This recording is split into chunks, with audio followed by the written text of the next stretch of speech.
what feels like an eternity flying, we are about ready to break through the cloud cover and get my first glimpse of the Emerald Isle.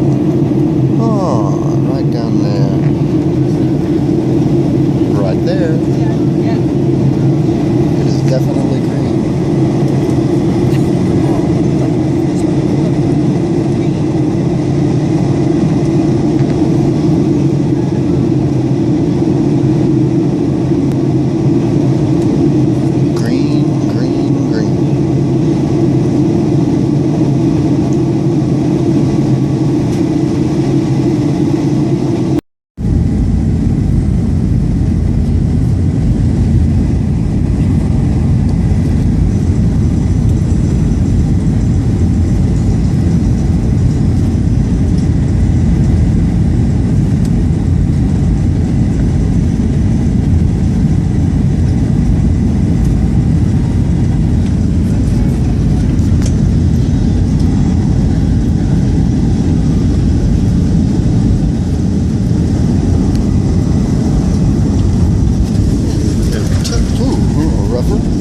Touchdown.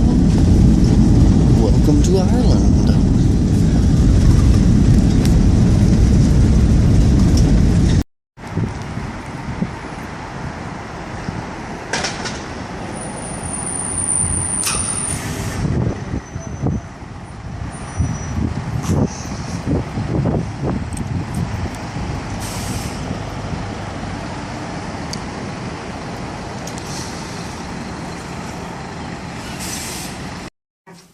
You didn't. I didn't get a picture of you touching it. You didn't.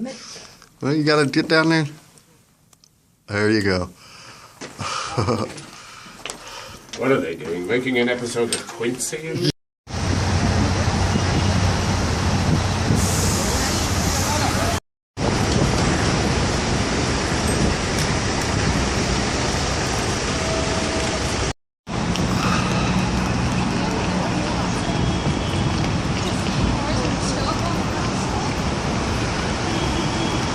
Of course there's a Burger King. Grafton Street.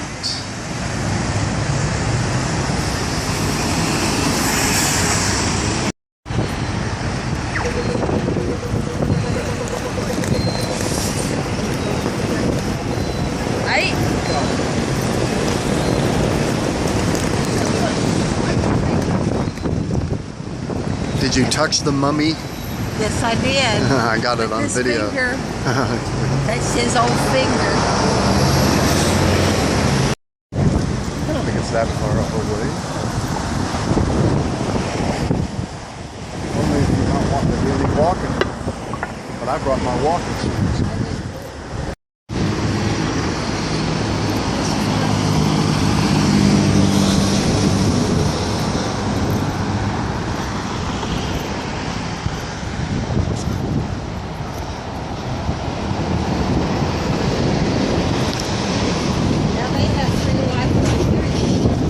Yep.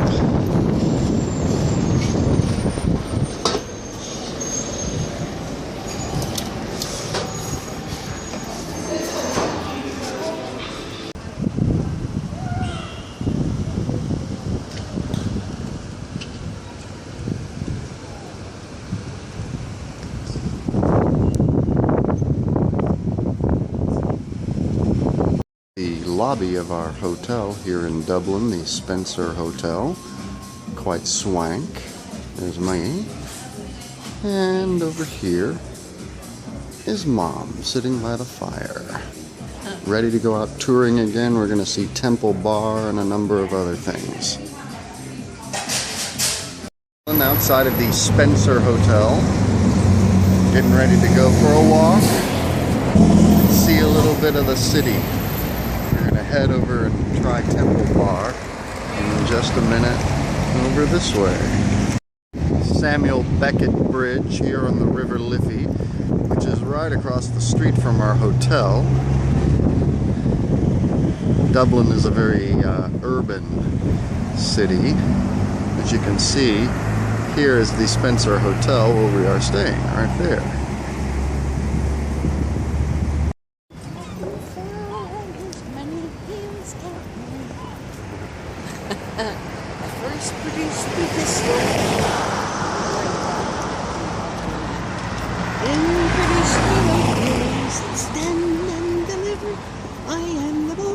deceiving.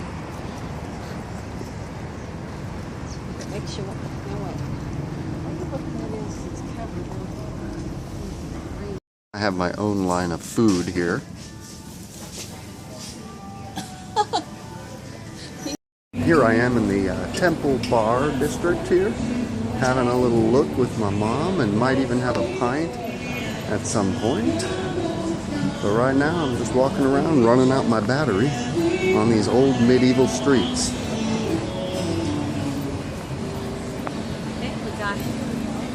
Huh? They have a fellow playing real Irish music here in the Temple Bar area. Here in the Temple Bar, yeah. You want to?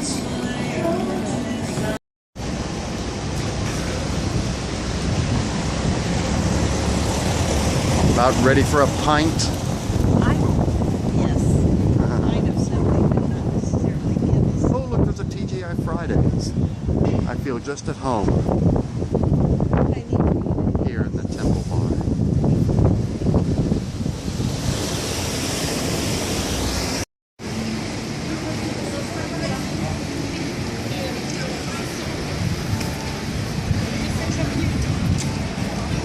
Old medieval city called the Temple Bar.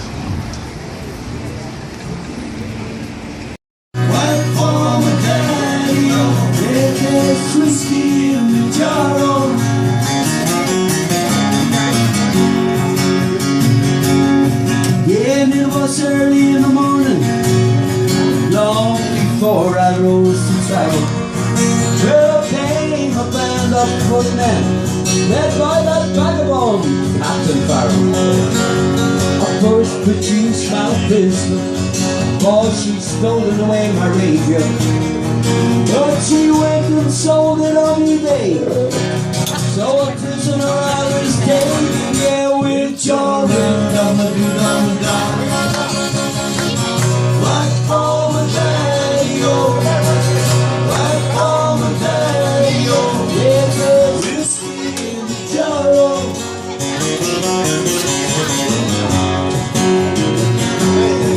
Yeah, there's some men that take delight in the hurling and the bowling.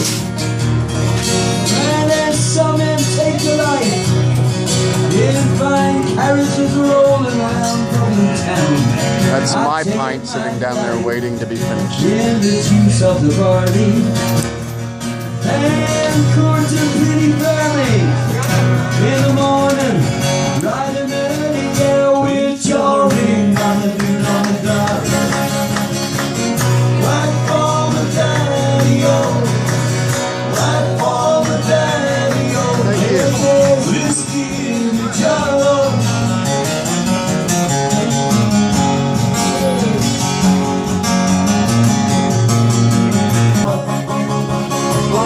Right for my daddy, oh, right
You don't worry about what I'm doing with my pictures and my stuff.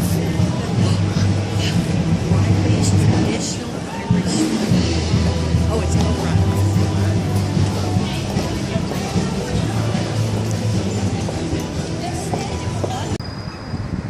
View from our hotel here at in Dublin at the Spencer IFC. Looking out into the little pathway. It's going to be a nice day here for our second day in Dublin. Morning, Dublin. It does have sunshine here, believe it or not. Right down there. Trinity College here, where Oscar Wilde and others attended school. And Mom, ready to get her learn on at Trinity.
Kells. Visited the Book of Kells. Now we're off to the National Library Thank God for on a beautiful sunshine. sunny day in Dublin. Oh, I don't know. What was the name of the cat again? Banger band. The Banger Banger Band. Banger Band. Yeah. The cat. Yeah, that was my favorite thing, I think. Oh, I'm just so glad of the weather. It would have been so bad.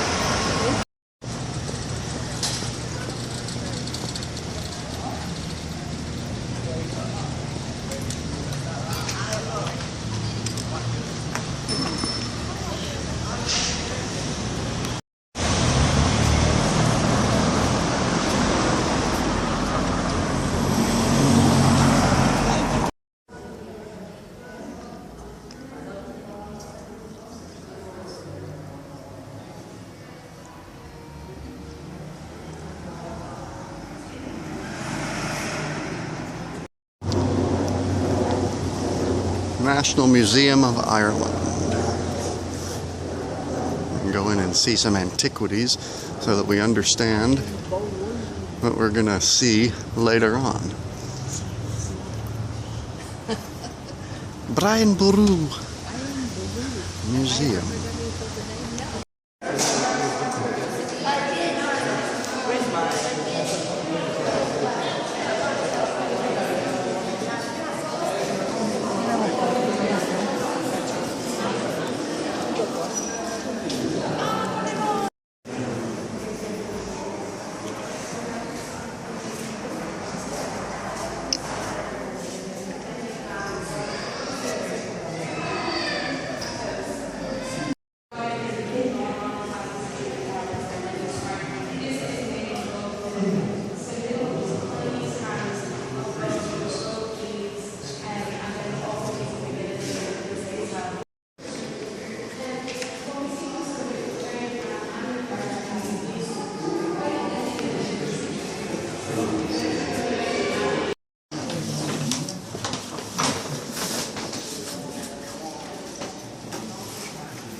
Into two equal halves, the north side, we're just on the edge of the north side where our hotel is, and here the south side of the city. We've also got two canals, and the city centre nestles between the two canals. So they were actually put there by Arthur Guinness. He decided to have the first canal built, linking up with an area of the country that we refer to as the sunny southeast. All the older ones, they're all part of the generations that emigrated, because we have a long history of emigration, but during our boom years we turned emigration, leaving Ireland, into immigration, coming into Ireland. Now that's altered again today. We are back to some emigration. A lot of our young people are leaving. It's a two-faced building, and we say it's well qualified to house the politicians of Ireland. Yeah. We got the best politicians money can buy here in Ireland. Now look at the fine Georgian architecture here, folks. A true Georgian building is 4 stories above a basement, and the windows get smaller as they go up. It's to give the illusion of height. Today, folks, these are businesses, 1 or 2 private apartments, mostly businesses, but back in the 18th century these would have been the private mansions of the aristocrats, and they would have had big country estates as well. When Queen Victoria was on the throne over in England, when her husband Albert died, the story goes that she asked everyone here to paint the doors black as a mark of respect. And the story goes that the Irish, being Irish, painted them all different colours. Oh dear. That's one story anyway. There's another story that tells us, well, this is true. The menfolk used to and still like to go to the pub for a jar or two, if you know what I'm saying, here in Ireland. And back in Georgian times, are we ready? And join in if you wish. In Dublin's fair city, where the girls are so pretty, I first set my eyes on sweet Molly Malone, as she wheeled her wheelbarrow through streets broad and narrow, crying cockles and mussels, alive, alive, oh. However you wish to call them, that's where our teenagers and our recycled teenagers go of an evening. That's two things you need for that place. Number one, who led some of the Anglo-Norman invasion of Ireland. We were invaded twice, once by the Vikings and once by the Anglo-Normans, and Strongbow had a very big role to play in the Anglo-Norman invasion. This is also where we ring in the new year. So people gather around Christchurch Cathedral here in Dublin to celebrate New Year's Eve, and this is where the big countdown takes place. And then we're going to slip down the road and we'll find St Patrick's Cathedral. Now, we're predominantly a Catholic country. According to our last census, Grafton Street with the buskers. We have one gentleman here who's made a tiger out of sand.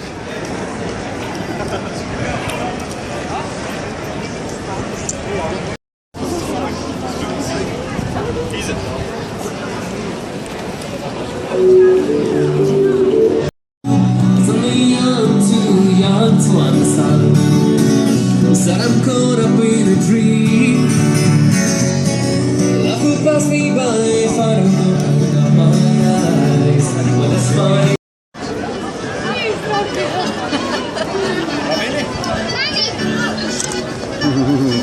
Sing a song or yeah. No, I enjoyed the Kells Museum and everything. Yeah, it's a nice air, and thank God it's not raining on us.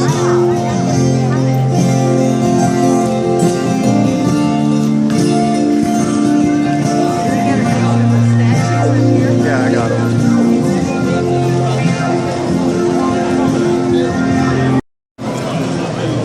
Grafton Street here. A lot of shopping, a lot of buskers. Done a little purchasing of some drinks and such, and we're looking for the Molly Malone statue.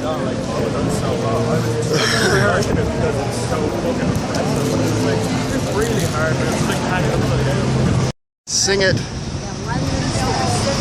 Where girls are so pretty, was there that I never Molly Malone. The old barrel, through the streets broad and narrow, bright golden muscles alive, alive, oh. Getting ready to leave Dublin. It's a cold and blustery day here, so I'm glad that we're heading out and hoping we're going to make it. What was your favorite thing in Dublin? Grafton Street. You like Grafton Street best? And I like Temple Bar, hearing the live music and having my little brandy and dry. Well, we may have another day of that when we get back on our last day. That'd be fun. I'd like I that. don't know. I think I liked either the Irish History Museum or the Book of, or St. Book of Mission's Carols. Church. No, St. Mission's Church. That's true. I like the dead people. Yes, well, That. Let's talk Ireland. And I'm going to give you some general information on Ireland, first of all. And then I'm going to pass around my first laminate. What's a laminate? I hear you all. Over at the back and then back up to the front. That way everybody gets to have a look at them and I get them back.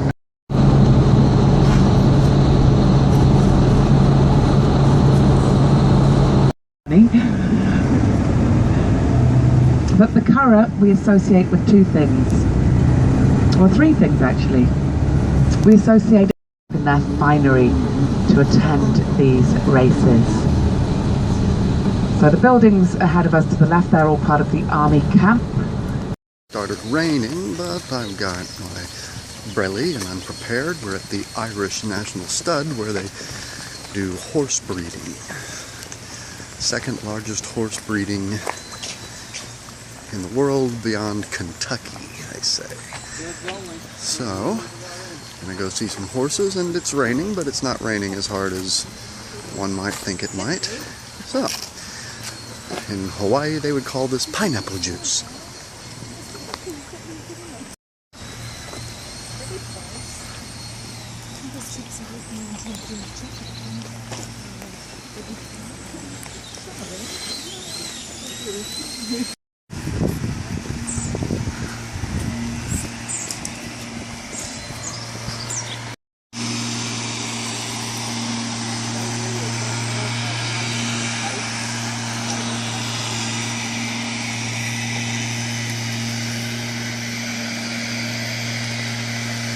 Of our logo here at the stud farm. Our logo is a mare and a foal.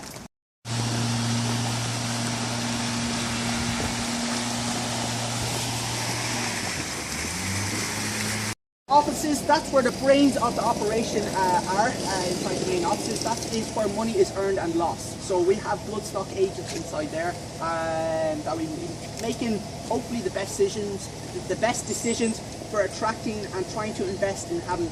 Once the stallion has retired from racing, trying to invest within them and attracting them to have them here on site. So we'd be heavily reliant on the racehorses' bloodline and pedigree, and then wanting to have them standing here at the stud farm, where it would work out the best for us in that we're producing quality progeny from that stallion, and then their breeding fee is jumping up exponentially in accordance to that, and that's how us having a shareholder of that stallion, we're earning money from him.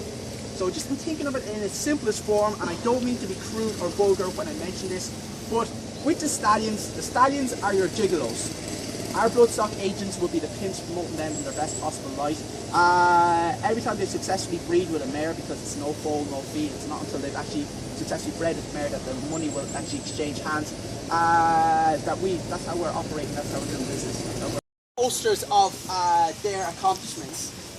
Yeah, we'll just identify them with them here.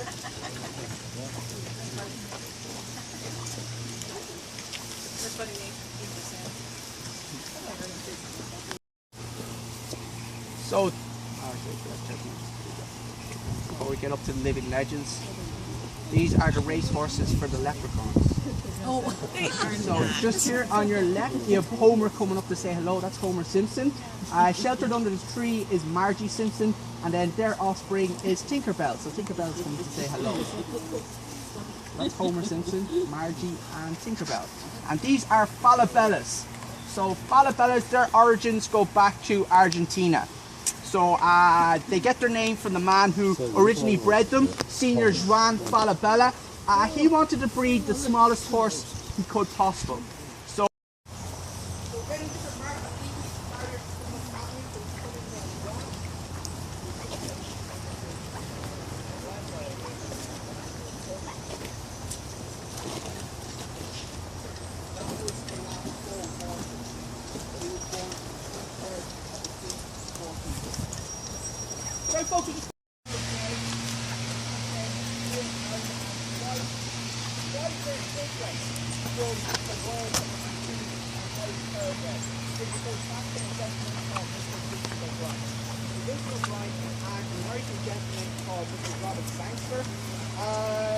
back in 1971, they saw that over in the US, over in Kentucky would be the mecca to breeding thoroughbreds, that they were, the ladies essentially, they would have bred them.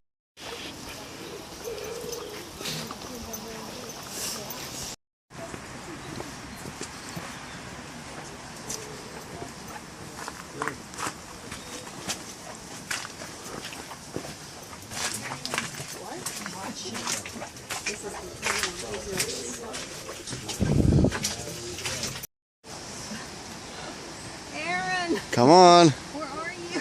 I'm right here. You're coming out of the tunnel of ignorance. Into enlightenment.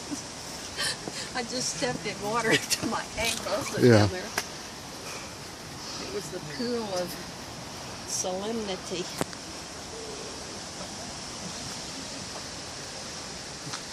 Okay, let me. The Japanese gardens in the Irish National Stud, trying to be careful to not slip and fall on myself. Yes, that would not be good. I hear a nice little, oh, we're going to walk right down the middle of a little stream here. How cute on the stepping stones. I'll try not to slip and fall and get my feet wet, so they will be wet all day long. Walking along. I'm being careful. I don't want you to fall. I have to administer. Well, thank God I've got a nurse with me, should I need it. But I'm being careful. There's that pretty little I'm bush. goat-footed.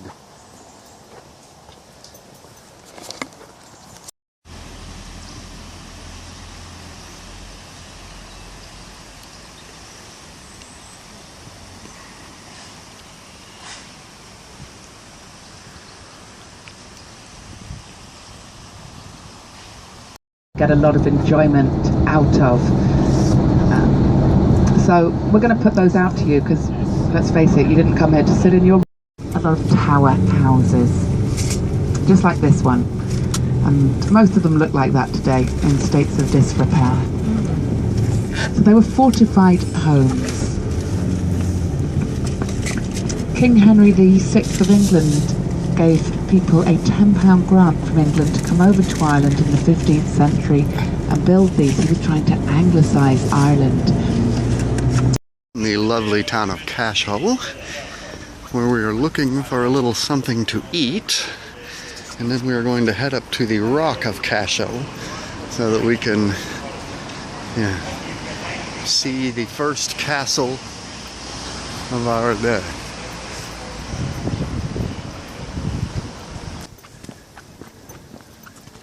Here in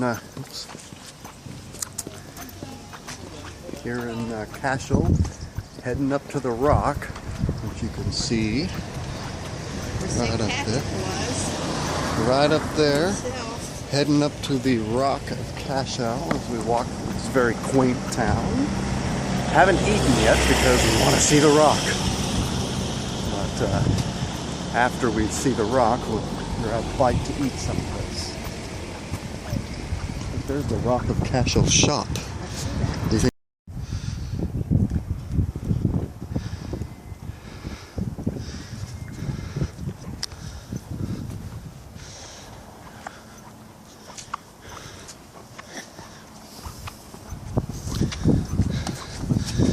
The first of many castles.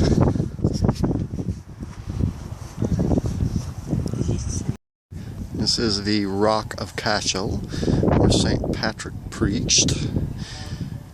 Founded, I think in the 1200s or a little bit earlier, on the gorgeous plains of Tipperary here in Cashel, Ireland.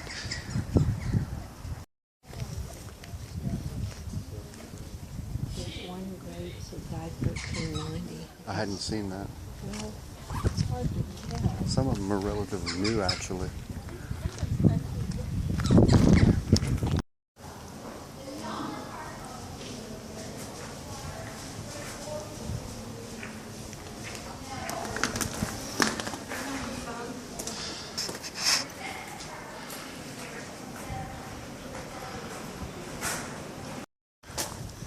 Here at the Rock of Cashel, it is beautiful. City here. We've gone from east to west. This is Limerick City. It's our third largest city. It's got a population of about 80,000 people. So they're educating people specifically in the field of technology. There's one of the school uniforms on the left there. See the long skirt?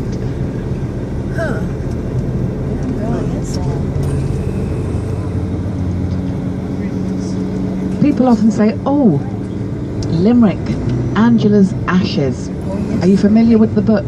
Angela's Ashes, yeah. It was written about Frank McCourt's childhood, growing up in what was a very poor city at the time in a very poor country, and that book was indicative of the movie. The city has changed very much since the time he grew up, and a few little bits. And as we go through these lights, we're crossing over O'Connell Street. It'll be to the left and the right. You also have some Georgian architecture in Limerick as well, but it's not quite as nice as that in Dublin. So this is the main street that we're crossing over in just a moment. Look left and right, O'Connell Street. Soldiers being soldiers, you can imagine what they were writing. But to tell you the story of how the Limericks came about, I have to go back to a big battle first of all, Munster. So there's a big stadium called Thomond Park.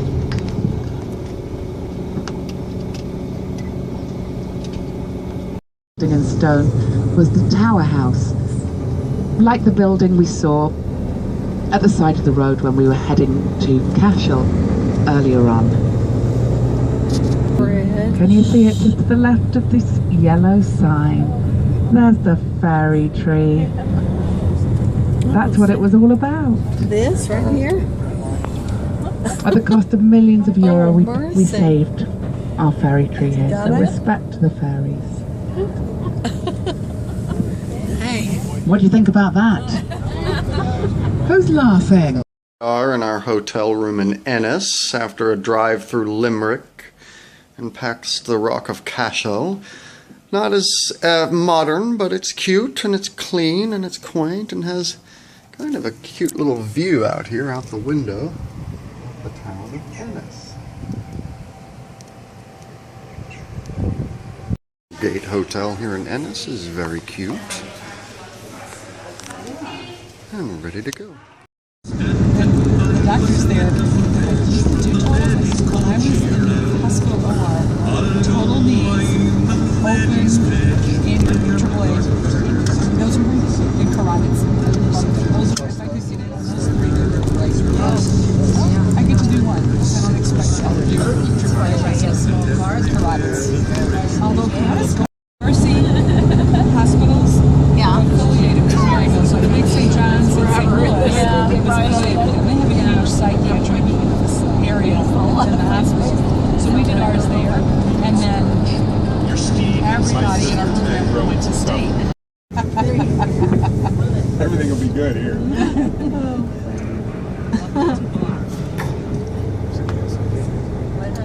At Bunratty Castle, ready for the banquet. We'll have. This is the little shop and such. And you're gonna go through here for an entrance. Come on in. You don't want that. Yeah. There's a boat. Want to take it out?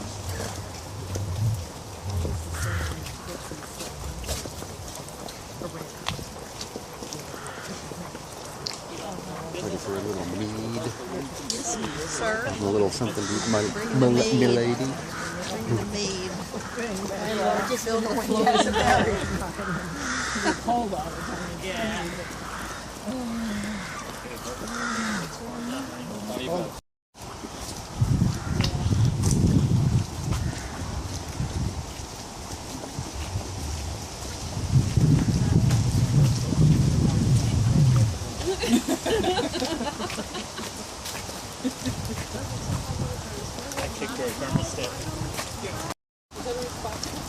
Our second castle in one day. The Bunratty Castle. Here outside of Ennis.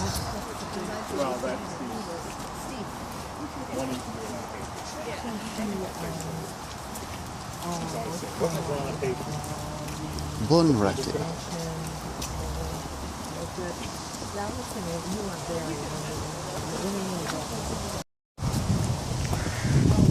Make note of those.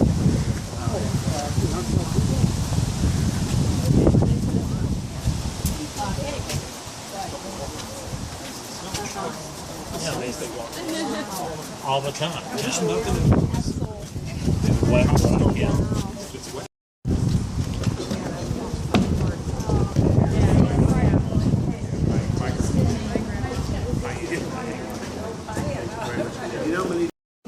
Up the staircase.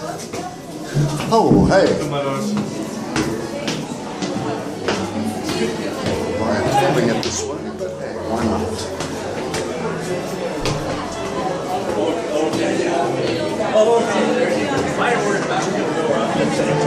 And we're coming to the main hall for our mead reception. Hello. Excellent.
By order of my sovereign lord and master, Donach Moore O'Brien, I bid you welcome to Bunratty Castle.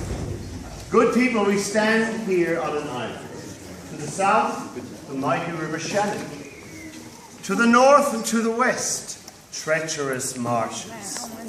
But to the east, the river Roycha, the river which gives this place its name. The mouth of the Rocha, Bun Rocha, translates to Bunratty. This castle occupies a strategic site, commanding as it does the entrance by sea to the port of Limerick. Now, as you cross the drawbridge this evening, my noble guests, you may have noticed the murder hole, through which boiling water or pitch was thrown over any unwanted guests. However, as you are all friends of the noble Earl, you are most welcome within the walls tonight. The first castle of Bunratty was built on this site in the year 1251 by the Anglo-Normans. This was a wooden structure, and it was besieged and burned to the ground. 2 further castles built on this site suffered a similar fate. The present stone castle in which we are all now assembled was built by Siada McNamara in 1425. And for 2 centuries, this castle was the seat of the O'Brien family, who were the Earls of Thomond and Kings of North Munster. And during all this period of time, my noble guests, the palace of my Lord Thomond looked very much the same as you see it here this very evening. As you can see, the walls of this great hall are adorned with the antlers of some great Irish deer or elk. These date back as far as 10,000 years. For after its most recent restoration in 1960, its owner, the late Lord Gort, graciously furnished this castle with his own collection of medieval furniture and furnishings. You may like to take a closer look at the tapestries which adorn the walls of this great hall. They are mostly French and Flemish from both the 15th and 16th centuries. Or you might like to admire this 16th century hand-carved dower chest. The chest, as its name suggests, was a gift given to a bride as a dowry. Work on the chest would have commenced the day the bride was born, and the last piece of carving to be added would have been that of the groom's coat of arms. The panelling also contains some beautifully hand-carved biblical scenes, including the crucifixion and the Last Supper. My noble guests, the amber liquid in your goblet is mead, which has been made from honey and fermented with fruit of the vine. Here in our time, mead is very plentiful. Oh, yes. And it is particularly favoured by newly married couples. For we believe the honey in the mead to be good for fertility and virility. Morning! Morning! Morning! The newlyweds drink the mead for 1 month or 1 moon after the wedding ceremony. Hence the expression, honeymoon. In the presence of the great and mighty Earl of Thomond and his gracious lady, whom we now ask to take the rightful place in this, the great hall of Bunratty Castle.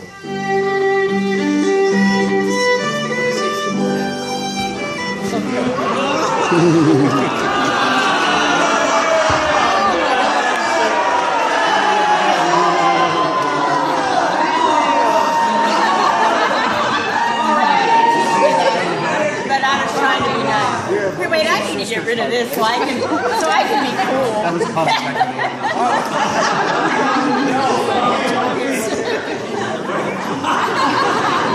My lord, I crown you in the gracious lady, Earl of Thomond, and I entreat you to take your rightful place in this, the great hall of Bunratty Castle.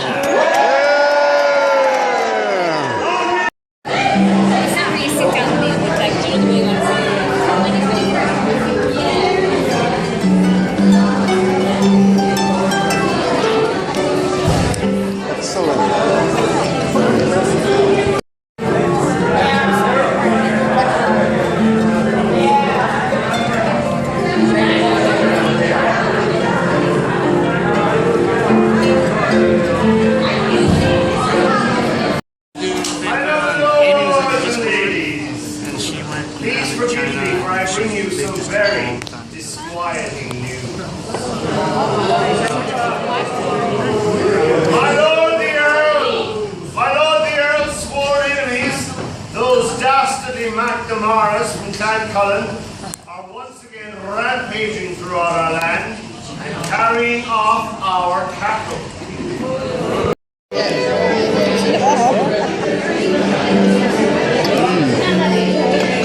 Tasty.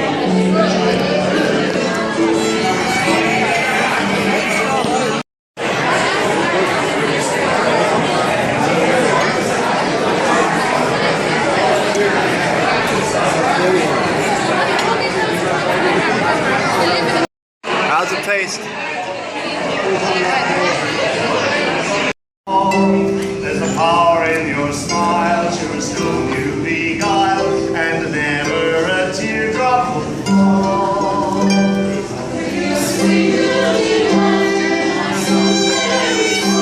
And your eyes twinkling bright as can be.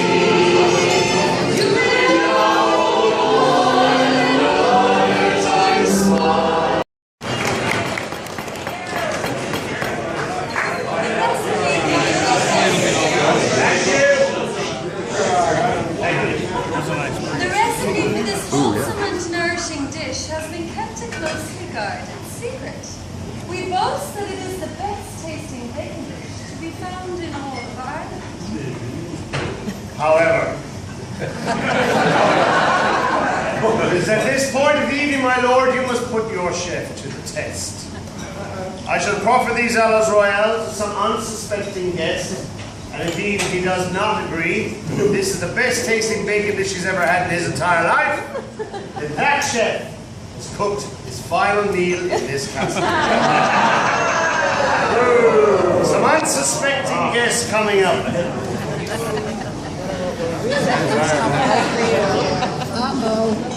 My lord! We beg your opinion on this dish. More importantly, our chef begs your opinion. So we would advise you to like it. My testament. I can't believe it. Yeah, make sure it's not poison. My lord approves! All's well!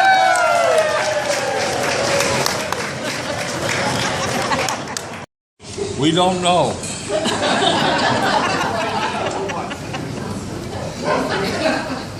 Yes, my lord. Trifling with affection with the ladies in the castle. He was trifling with the affections of the ladies, my lord. Now, my lord, this is a most serious crime.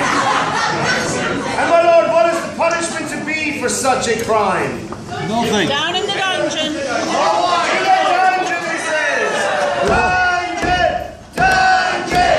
Dungeon! Dungeon!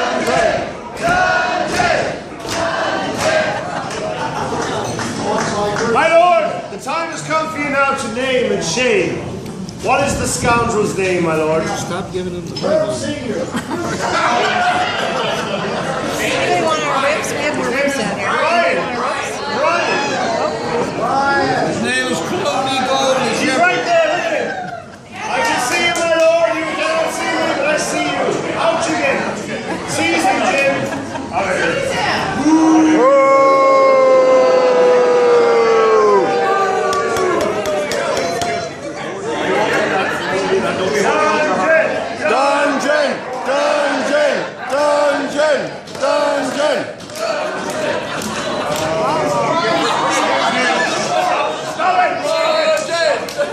Still trifling. Of course, it's in his nature.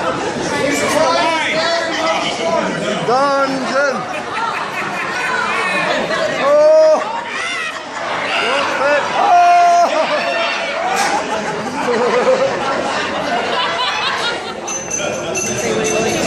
Safely enough to lay over there. Now, my noble guests, what shall we do with the prisoner?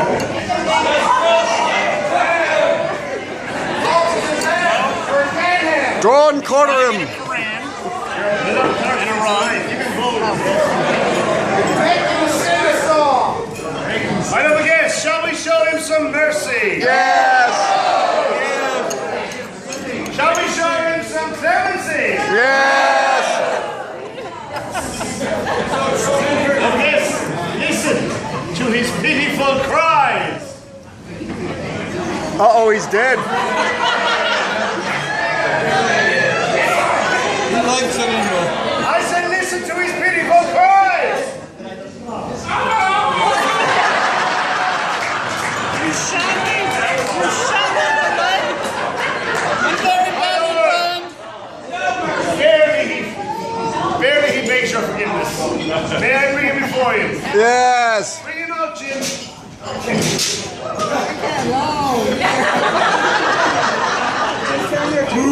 Boo!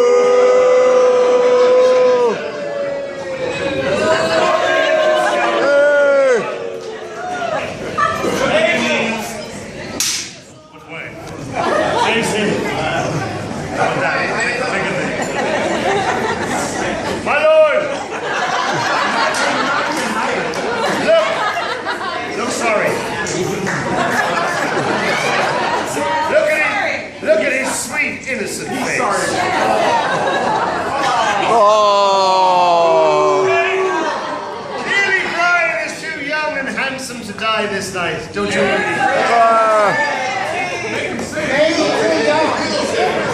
My lord, what might he do that you might forgive him his crime? Sing the song. No, I'm not asking you. I'm asking him. Central part of the song. Sing a song to everyone. You want him to sing? My lord, forgive me, but the idea was to punish him. I do insist, my lord, Brian, be upstanding and entertain this noble gathering with a noble song. Sure. Yes. That's the important. Yes,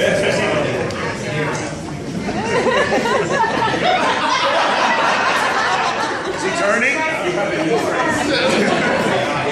Hey, big spender. Spend a little time with me.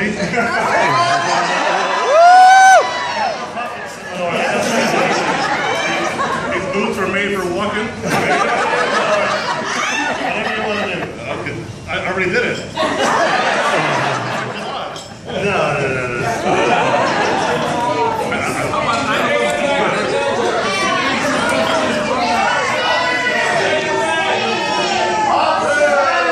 Take me out to the ball game. Me out to the farm, buy me some peanuts and Cracker Jack.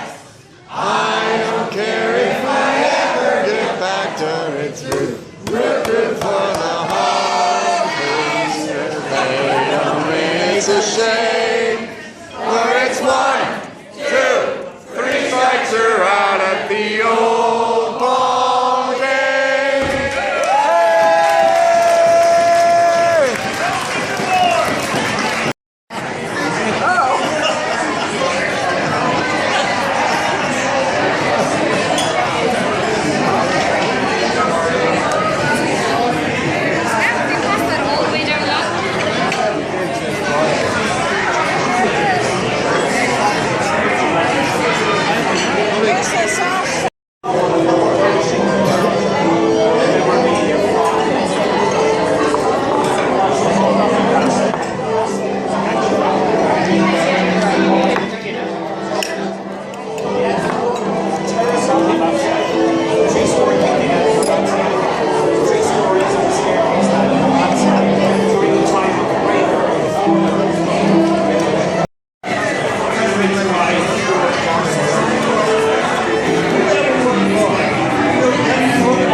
Authentic medieval bathroom, circa 1400s.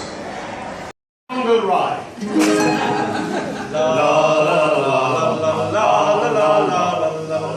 Now Jack was a sailor who roamed round the town, and she was a damsel who skipped up and down. Said the damsel to Jack as she passed him by, "Not a barefoot up and just up and on the rye, roddy rye. Oh, little rye, roddy rye, roddy rye." Thought Jack to himself, "Now what can this be but the finest of whiskey from Germany, smuggled up in a basket and sold on the sly, and the name that it goes by is Queerbungle Rye, roddy rye. Oh, little rye, roddy rye, roddy rye." Jack gave her a pound and he thought nothing strange. Said she, "Hold the basket till I get you your change." Jack looked in the basket and a baby did spy. "Oh, begorra, says Jack, this is Queerbungle Rye, roddy rye. Oh, little rye, roddy rye, roddy rye." Now to get the child christened was Jack's first intent. For to get the child christened to the parson he went. Said the parson to Jack, "What will he go by? Be dead now," says Jack. "Call him Queerbungle Rye, roddy rye. Oh, little rye, roddy rye, roddy rye." Said the parson to Jack, "Now that's an odd name," says Jack to the parson. "'Tis an odd way he came, smuggled up in a basket and sold on the sly, and the name that it goes by is Queerbungle Rye, roddy rye. Oh, little rye, roddy rye, roddy rye." Now all you young sailors who roam round the town, beware of those damsels damsels who skip up and down. Take a look in their baskets as they pass you by, or else they might sell you somewhere on the Rye, Roddy Rye. Fall the little Rye, Roddy Rye, Roddy Rye. Hey!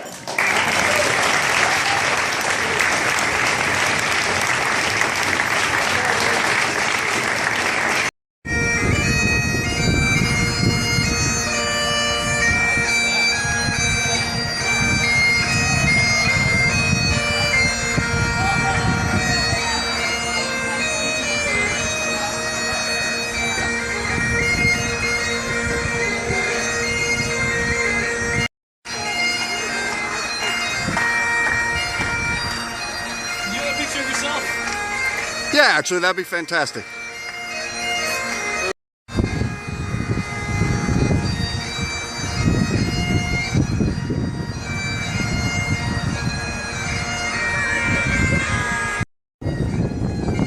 Do you feel medieval? Yeah. I do. Nice. Did you get it? Yeah, I did. Picture.